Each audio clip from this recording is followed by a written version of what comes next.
SIR-നെതിരെ സർക്കാർ ഹൈക്കോടതിയിൽ. തദ്ദേശ തെരഞ്ഞെടുപ്പിനിടെ നടക്കുന്ന തീവ്ര വോട്ടർ പട്ടിക പരിഷ്കരണം നിർത്തിവെക്കണമെന്നാണ് ആവശ്യം. 25,000 ജീവനക്കാരെ മാത്രമേ SIR ജോലികൾക്ക് ഉപയോഗിക്കുന്നുള്ളൂ എന്ന് തെരഞ്ഞെടുപ്പ് കമ്മീഷൻ.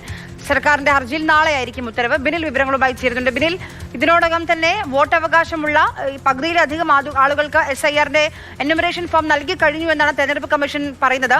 ഇന്ന് എന്താണ് സർക്കാരിന്റെ ആവശ്യം? എന്താണ്?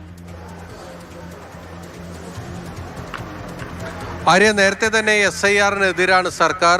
ഭരണകക്ഷി CPM ആണെങ്കിലും പ്രതിപക്ഷത്തെ കോൺഗ്രസ് ആണെങ്കിലും എല്ലാവരും SIR-നെ എതിർക്കുകയാണ്. നേരത്തെ സർവകക്ഷി യോഗത്തിൽ ആ ഒരു പൊതുവികാരം നമ്മൾ കണ്ടതാണ്. BJP ഒഴികെയുള്ള സംസ്ഥാനത്തെ എല്ലാ കക്ഷികളും ഈ SIR-നെ എതിർത്തുകൊണ്ടിരിക്കുകയാണ്. അങ്ങനെ സംസ്ഥാന സർക്കാർ ഇപ്പോൾ തദ്ദേശ തെരഞ്ഞെടുപ്പ് നടക്കുന്നതിനിടെ നടക്കുന്ന ഈ തീവ്ര വോട്ടർ പട്ടിക പരിഷ്കരണത്തിനെതിരെ നേരെ ഹൈക്കോടതിയിലേക്ക് എത്തുകയാണ് ചെയ്തത്.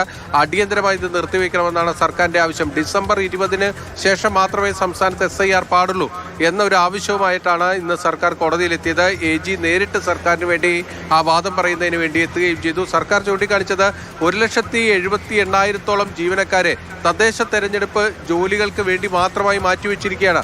അതോടൊപ്പം തന്നെ 65,000-ഓളം സുരക്ഷാ ജീവനക്കാരെയും വിട്ടു നൽകുന്നു.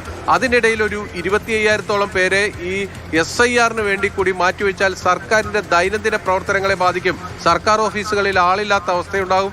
ജനങ്ങൾക്ക് അവരുടെ ആവശ്യങ്ങൾ നിറവേറ്റിപ്പോകാൻ കഴിയില്ല. ഇതാണ് സർക്കാർ മുന്നോട്ട് വയ്ക്കുന്ന വാദം. അതുകൊണ്ട് ഡിസംബർ 20-ന് ശേഷം SIR നടപ്പാക്കിക്കോളൂ, ഈ തെരഞ്ഞെടുപ്പ് പ്രക്രിയ ഒന്ന് കഴിഞ്ഞു പോട്ടെ എന്നതാണ് സർക്കാരിന്റെ നിലപാട്. ഹൈക്കോടതി ഇതിലെടുത്തിരിക്കുന്ന ഒരു വാക്കാലുള്ള ഒരു നിരീക്ഷണം ശ്രദ്ധേയമാണ്. കാരണം സുപ്രീം കോടതി തന്നെ SIR നേരത്തെ പരിഗണിച്ചതുകൊണ്ട് സുപ്രീം കോടതിയിൽ പോകുന്നതല്ലേ ഉചിതം എന്നൊരു ചോദ്യം സംസ്ഥാന സർക്കാരിനോട് ഇന്ന് ജസ്റ്റിസ് VG അരുൺ ചോദിച്ചിട്ടുണ്ട്. എന്നാൽ തെരഞ്ഞെടുപ്പ് കമ്മീഷൻ സർക്കാരിന്റെ ഹർജിയെ ശക്തമായി എതിർക്കുകയാണ് ചെയ്തത്. കാരണം വെറും 25,000 ജീവനക്കാരെ മാത്രം മതി. 5.5 ലക്ഷത്തോളം സർക്കാർ ജീവനക്കാർക്കിടയിൽ നിന്നാണ് ഈ 25,000 പേരെ എടുക്കുന്നത്. അവർ ഈ ഫോം വിതരണം ചെയ്യുന്നതിനപ്പുറത്ത് കാര്യമായ വലിയ ജോലികളൊന്നും അവരെ സംബന്ധിച്ചിടത്തോളം ഇപ്പോഴില്ല. സംസ്ഥാന തെരഞ്ഞെടുപ്പ് കമ്മീഷനും കേന്ദ്ര തെരഞ്ഞെടുപ്പ് കമ്മീഷനും ഒക്കെ തന്നെ യോജിച്ച് തന്നെയാണ് മുന്നോട്ട് പോകുന്നത്. അപ്പോൾ ഇല്ലാത്ത പ്രശ്നങ്ങളാണ് ഇവിടെ സർക്കാർ ഉണ്ടാക്കുന്നത്. അതുകൊണ്ട് സർക്കാരിന്റെ ആവശ്യം നിരാകരിക്കണം.